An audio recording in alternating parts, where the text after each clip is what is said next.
오늘 함께 읽을 말씀 요한복음 21장 20절부터 24절까지 말씀입니다. 봉독합니다. 베드로가 돌이켜 예수께서 사랑하시는 그 제자가 따르는 것을 보니 그는 만찬석에서 예수의 품에 의지하여 주님을 파는 자가 누구오니까 묻던 자더라. 이에 베드로가 그를 보고 예수께 여짜오되 주님, 이 사람은 어떻게 되겠사옵나이까? 예수께서 이르시되 내가 올 때까지 그를 머물게 하고자 할지라도 내게 무슨 상관이냐? 너는 나를 따르라 하시더라. 이 말씀이 형제들에게 나가서 그 제자는 죽지 아니하겠다 하였으나 예수의 말씀은 그가 죽지 않겠다 하신 것이 아니라 내가 올 때까지 그를 머물게 하고자 할지라도 내게 무슨 상관이냐 하신 것이로라. 이 일들을 증언하고 이 일들을 기록한 제자가 이 사람이라. 우리는 그의 증언이 참된 줄 아노라. 아멘. 네, 오늘 말씀은 요한복음 마지막 부분에 기록되어 있는 말씀입니다. 예수님께서 이제 갈릴리로 부활하신 이후에 갈릴리에 다시 찾아가셔서 제자들을 만나시는 이야기가 담겨 있죠. 특히 요한복음 마지막 부분에 나와 있는 예수님과 제자들의 만남, 그 중에서도 가장 인상적으로 고백했던 그런 이야기가 베드로의 이야기입니다. 예수님께서 베드로에게 오셔서 내가 나를 사랑하느냐 3번 물으셨고 주님, 내가 주를 사랑하는 줄 주께서 아시나이다. 베드로가 대답했습니다. 그때 예수님께서는 내 양을 먹이라, 내 양을 치라 말씀하셨죠. 그리고 나서 이제 베드로는 예수님에게 어떻게 보면 예수님의 부탁 또는 명령, 이런 말씀을 듣습니다. 예수님께서 오늘 읽은 말씀 바로 위에 19절에 뭐라고 말씀하시냐면 베드로에게 나를 따르라 말씀하십니다. 이 나를 따르라는 이 말씀은 베드로가 처음 예수님의 제자가 됐을 때도 들었던 말씀입니다. 이제 예수님이 부활하시고 나서 예수님과 공생에 예수님의 3년을 함께 따라다니며 예수님을 직접 경험하고 배우고 체험하고 난 이후 이번에는 정말 새로운 의미로 과거에 예수님을 처음 따르던 때 나를 따르라 했을 때 아무것도 모르고 예수님이 누구신지 정확히 모르면서 따랐던 그때와 달리 예수가 그리스도시라고 하는 것을 고백하면서 하나님의 아들이시라는 것을 입으로만 하는 것이 아니라 이제 마음으로 믿으며 예수님이 다시 한번 베드로를 부르시는 말씀입니다. 나를 따르라. 베드로는 이제 이 말씀을 듣고 어떻게 보면 그동안에도 제자였지만 또 다시 새롭게 제자로서 예수님이 걸어가셨던 그 길을 걸어가는 겁니다. 다시 시작하는 거죠. 예수님이 펼치셨던 많은 일들을 이제 베드로에게서 그 일들이 다시 드러나면서 베드로가 복음을 전하고 예수님이 가셨던 그 길을 따라갈 때에 사람들이 베드로를 보고 뭐라고 말하겠습니까?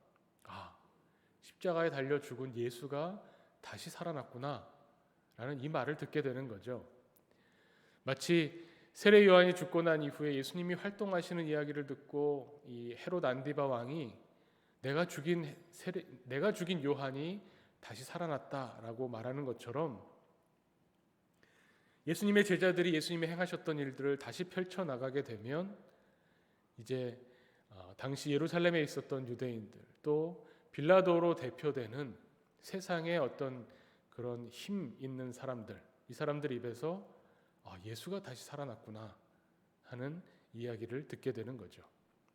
그 결정적인 순간에 그런데 이제 베드로가 예수님을 나를 따르라는 이 말씀을 듣고 다시 한번 주님의 제자로 서게 되는 이때에 한 가지 또 에피소드가 소개가 되는 겁니다. 예수께서 사랑하시는 그 제자가 옆에 있는 것을 보고 베드로가 질문을 한다는 겁니다. 주님, 이 사람은 어떻게 되겠습니까? 라고 베드로가 물어보는 거죠. 베드로에게 왜 이런 마음이 생겼을지 잘 모르겠습니다. 이제 주님과 나의 관계, 주님이 나에게 오셔서 내가 나를 사랑하느냐 물으셨던 그 물음에 내가 응답함으로 다시 나를 따르라는 그 말씀을 듣고 순종하며 나아가게 되는데 주님을 보다가 갑자기 시선이 살짝 옆으로 돌아가면서 주님, 이 제자는 어떻게 되겠습니까? 라고 궁금해하고 물어봤다는 겁니다. 여기에 대한 예수님의 대답도 조금 예상치 못한 대답이죠.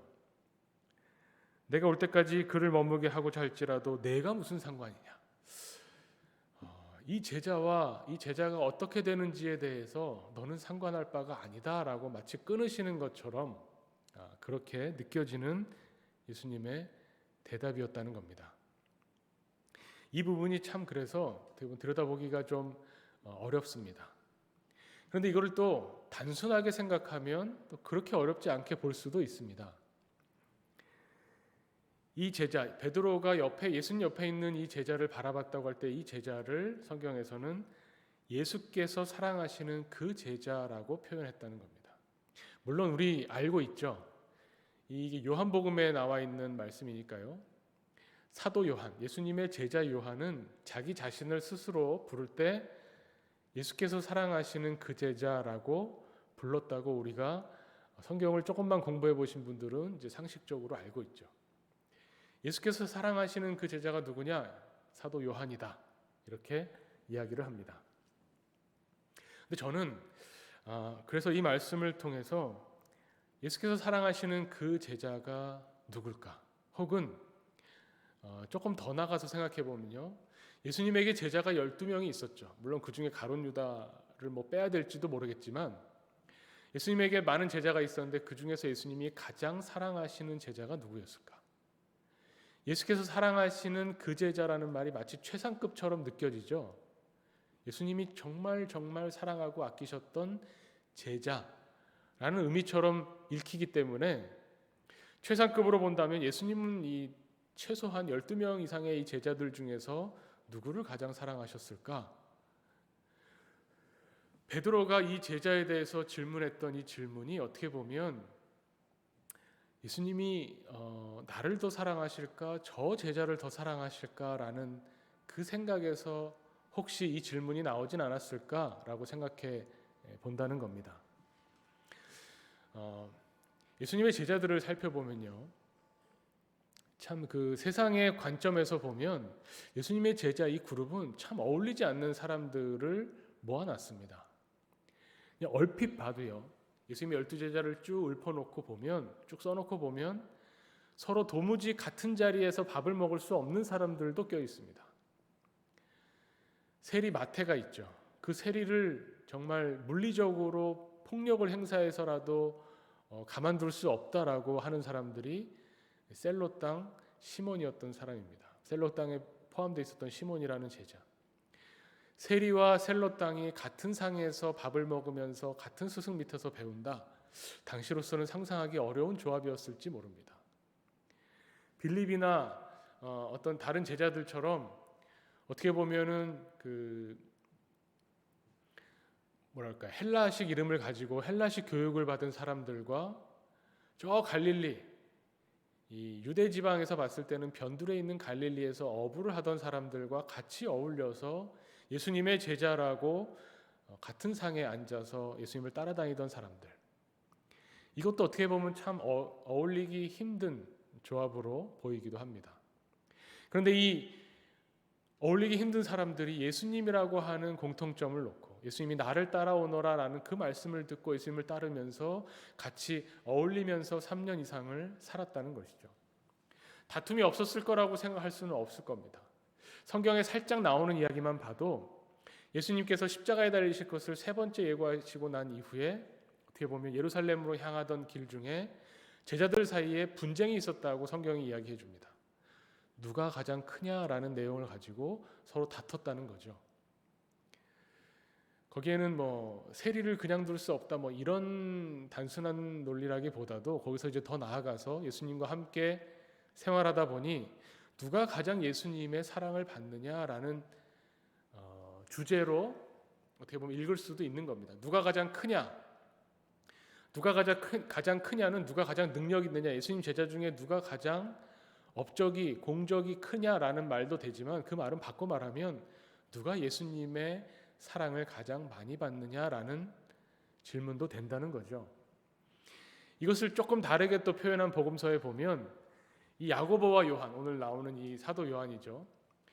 이 야고보와 요한은 서로 형제였습니다. 야고보와 요한이 예수님께 찾아와서 예수님, 이제 예루살렘에 들어가시며 우리 중에 한 사람을 우편에, 한 사람을 예수님 좌편에 세워 주십시오.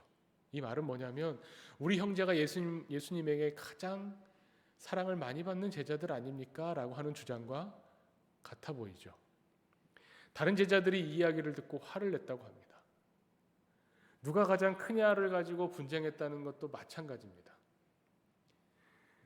그럼 성경을 이제 많이 읽다 보면, 또 복음서를 공부하다 보면 어떻게 생각하시는지 모르겠습니다. 예수님의 12제자 중에 누가 가장 사랑을 많이 받았을까요? 요한이 가장 젊었기 때문에, 또 요한이 가장 막내였기 때문에 사랑은 보통 내리사랑이니 사도 요한이 가장 사랑을 많이 받지 않았을까? 이런 합리적인 생각도 가능하긴 합니다. 제가 지난 주일에 12제자가 어떻게 순교했는지 아주 짧게 간략하게 말씀을 드렸었죠. 예수님의 제자들은 예수님이 걸어가셨던 그 길을 따라갔습니다. 예수님이 부활하시고 난 이후에 오늘 베드로가 들었던 것처럼 나를 따르라는 예수님의 음성을 다시 한번 듣고 예수님이 행하셨던 그 길을 따라가다가 결국 예수님처럼 복음을 위해서 생명을 던졌죠. 죽임을 당했다기보다는 어떻게 보면 자기 목숨을 내어준 겁니다. 그런데 제자들이 이렇게 내어줄 때 저는 그런 생각합니다. 복음을 위해서 예수를 사랑하는 마음으로 자기 생명을 내어줬던 이 제자들의 모습을 볼 때 내가 저 제자보다는 사랑을 덜 받았어 라는 의식을 가지고 과연 가능했을까? 불가능한 일이죠. 최소한 예수님과 어떤 제자든 예수님과 제자의 1대1의 관계에서는 주님이 나를 사랑하신다고 하는 그 사랑에 있어서만큼은 누구와도 비교할 수 없었을 겁니다. 주님이 나를 위해서 십자가를 지시고 죽으셨다라는 것이 마음으로 믿어져서 그것이 나를 사로잡아서 내 인생을 거기에 바치고 내 목숨을 예수를 사랑하는 마음으로 또 예수님이 걸어가셨던 그 길을 나도 따르기 위해서 기쁨으로 내어줄 수 있으려면 예수님이 나를 사랑하신다고 하는 이 사랑에 대해서는 흔들리지 않는 그 사랑에 관한 깊은 체험이 있었을 겁니다. 그리고 그 사랑은 도저히 비교할 수 없는 사랑이죠. 비교할 수가 없습니다. 최상급이니 아니면 최상급일 수 있지만 비교급일 수는 없는 거죠. 저 제자보다는 내가 더 사랑받았고 나보다는 저 제자가 더 사랑받았다. 이렇게 제자들 사이에서 우열을 나누면서 예수님의 사랑을 가를 수는 없었을 겁니다. 그래서 제가 이 예수님의 제자들의 이야기, 또 예수님과 제자들의 관계를 볼 때 결국 우리가 예수님을 믿는다고 하는 것, 신앙생활을 한다고 함에 있어서 예수님을 만나는 체험, 예수님을 만난다고 하는 이 체험은 결국 예수님이 나를 얼마나 사랑하시는가 하는 그 사랑 체험을 말하는 거겠죠. 그리고 그 사랑 체험은 어떻게 보면 내가 얼마나 그 사랑 체험을 누리느냐. 주님은 우리를 향해서 또 나를 향해서 한없이 사랑을 쏟아부으시는데 그것을 내가 어느 정도나 받아 누리고 의식하느냐, 여기에서 차이가 나는 게 아닌가라는 생각을 해보게 됩니다. 객관적으로 봤을 때 사실은 베드로가 사도 요한에 비하면 예수님과 얽힌 이야기가 훨씬 많이 복음서에 등장해서 그런지 우리는 더 많이 알고 있습니다. 예수님이 그 누가복음에 보면 예수님께서 이렇게 말씀하십니다. 베드로에게 이렇게 말씀하시죠. 내가 너를 위하여 내 믿음이 떨어지지 않기를 기도하였노라. 이렇게 말씀하시니까 베드로가 이야기합니다. 주여, 내가 주와 함께 오게도 죽는 데도 가기를 각오하였나이다.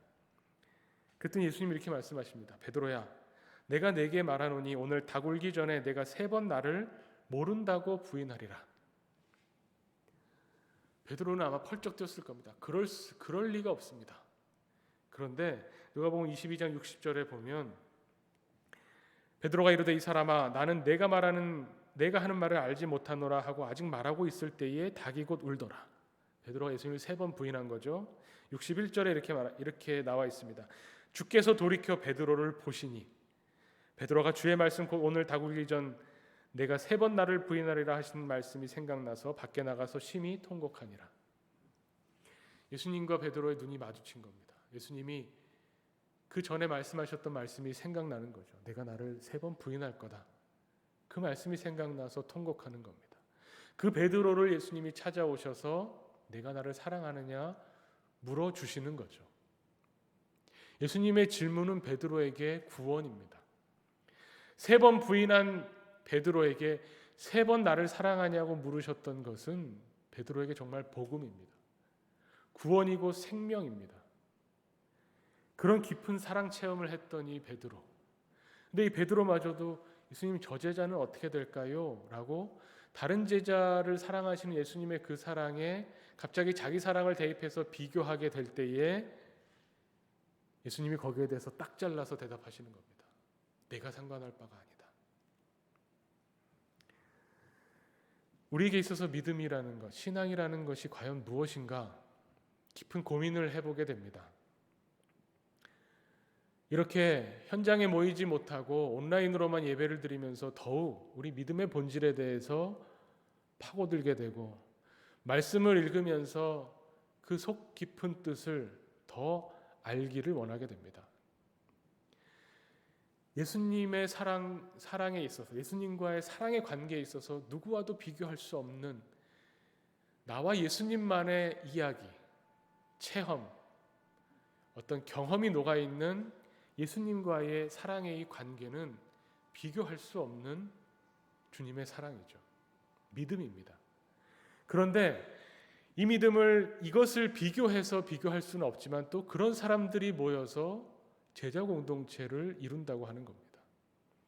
그리고 그런 공통점, 주님과의 사랑의 관계가 있다라고 하는 이 공통점을 빼고 나면 도저히 같은 자리에 모일 수 없는 사람까지도 거기에 모여 있는, 그 말은 우리가 이렇게 교회 공동체를 이루고 제자 공동체를 이룬다고 하는 것은 단 한 가지의 이유,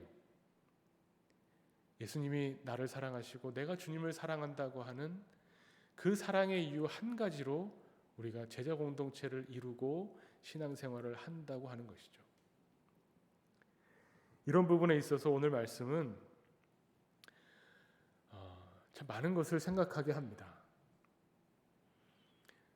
예수님과의 어떤 깊은 사랑의 체험, 예수님을 만나는 체험이 없이 그냥 교회에 다니고 내가 신앙인이다, 기독교인이다 라고 말하는 것이 얼마나 불행한 일인가. 다른 이렇게 생각해 보는 겁니다. 뭐 누구를 따라서 교회 나온 사람들 있죠. 뭐 사실 저도 그러니까 모태신앙은 이런 거죠. 부모님 따라서 교회를 나간 거죠.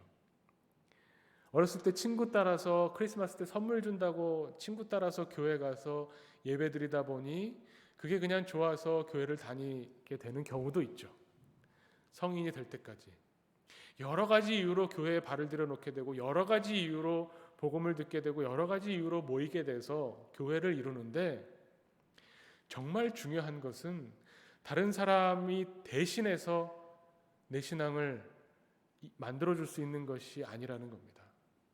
나와 주님과의 특별한 관계, 다른 사람과는 도저히 비교할 수 없는 주님이 나를 정말 가장 사랑하시는구나라는 그 사랑을 느낄 수 있는 그런 관계를 맺은 사람들이 모였을 때에 그때 주님의 제자 공동체를 이룬다고 하는 것을 오늘 말씀을 통해서 다시 한번 깨닫게 된다는 겁니다.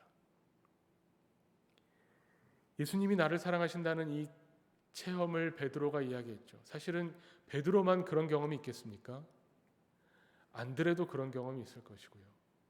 야고보도 그런 경험이 있을 것이고 또 빌립이나 혹은 도마에게도 그런 경험이 있을 겁니다. 야고보나 요한은 예수님이 따로 베드로와 세 제자만 데리고 변화산에 올라간 경험을 이야기해서 우리가 알죠. 각자 제자들마다 예수님과 얽혀있는 스토리가 있을 것이고 예수님과 나만이 아는 어떤 대화, 어떤 사건, 어떤 경험들이 분명히 있었을 겁니다. 그렇기 때문에 제자들이 복음을 위해서 순교할 수 있었겠죠.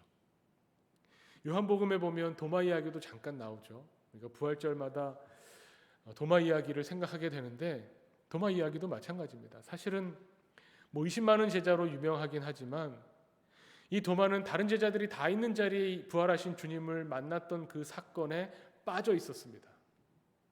나는 그 자리에 없었는데 주님이 나타나셨구나. 나만 빼놓고 다른 제자들을 만나셨구나. 그런 서운한 마음을 가지고 있던 도마에게 도마를 만나기 위해서 예수님이 나타나셨죠. 그리고 그렇게 도마를 빼놓고 예수님이 만나셨던 거기에 서운해하는 도마에게 직접 가셔서 내 옆구리를 만져봐라. 내 손을 만져봐라. 그래서 예수님 뭐라고 말씀하십니까? 이것을 만져보고 믿는 자가 되라. 예수님 이렇게 말씀하시죠. 이거는 도마와 예수님의 특별한 사랑의 관계죠. 도마 한 사람을 위해서 못자국과 옆구리의 창자국을 보여주시면서 이것을 만져서라도 내가 너를 믿는 자를 만들고야 말겠다는 예수님의 그 사랑을 체험한 이후에 도마는 나의 주님, 나의 하나님을 고백하게 됩니다. 베드로도 마찬가지고 요한복음서를 썼던 사도 요한도 마찬가지입니다. 사도 요한은 그래서 고백하는 거죠. 예수께서 사랑하시던 그 제자, 예수께서 깊이 사랑하시는 바로 그 제자, 그 제자가 나고 그 제자의 증언이 참으로 참된 줄, 진리인 줄을 알지 못하느냐라고 이야기하는 겁니다. 저는 예수님께서 가장 사랑하시는 제자가 누구인가라는 질문을 우리가 받았을 때 성경에서 누가 가장 예수님의 사랑을 받았지? 라고 찾지 않고 제가 그 제자입니다 라고 고백할 수 있었으면 좋겠습니다. 예수님이 가장 사랑하시는 바로 그 제자가 바로 접니다라는 이 고백을 세상에 드러낼 수 있는 주님의 제자가 됐으면 정말 좋겠습니다. 예수님과의 관계는 그런 겁니다. 친구 따라서, 부모님 따라서, 그저 교회 나와서 끊을 수 없어서 체면 때문에 다른 사람 눈이 무서워서 목사 불쌍해서 봐준다 하고 교회 나와서 모여서 앉아있는 그런 예배가 아니라 정말 하나님과 나, 주님과 나만이 아는 그 사랑의 관계가 너무나 감사해서 다른 사람과 비교할 수 없는 온 우주를 다 놓고도 천하와도 바꿀 수 없는 한 생명이 바로 나임을 주님 앞에 고백하는 그런 제자여야 주님 앞에 나와서 주님을 예배할 수 있습니다.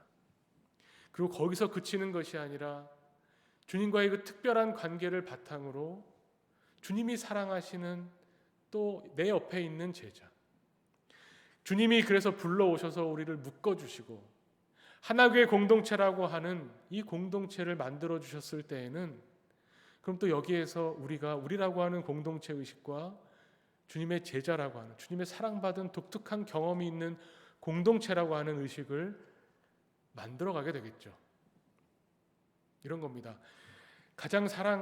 주님의 가장 사랑받은 제자가 누구냐? 접니다 라고 고백하고요, 주님이 가장 사랑하시는 교회가 어디냐? 우리 하나교회입니다 라고 대답할 수 있었으면 좋겠다는 겁니다. 세상에 많은 교회가 있죠. 또 교회는 하나의 교회입니다. 보편적인 교회고 공교회입니다. 모든 교회가 주님의 몸이죠. 그렇지만 또 그 중에서도 행복을 나누는 하나교회라고 하는 이 교회의 한 사람으로 우리를 또 부르셨다는 겁니다. 우리를 여기저기서 부르셔서 이렇게 묶어주셨다는 겁니다. 그렇다면 이 하나교회만의 독특한 주님과 우리 교회 안에 어떤 독특한 체험과 관계가 있는 것이죠. 그래서 다른 교회에서는 찾을 수 없는, 다른 교회와는 비교할 수 없는 하나교회를 향해서 쏟으신 하나님의 그 사랑과 주님과 함께 겪어냈던 그 사랑의 체험이 우리 교회에 있을 때 우리 교회, 하나교회라고 하는 내가 속해 있는 이 교회의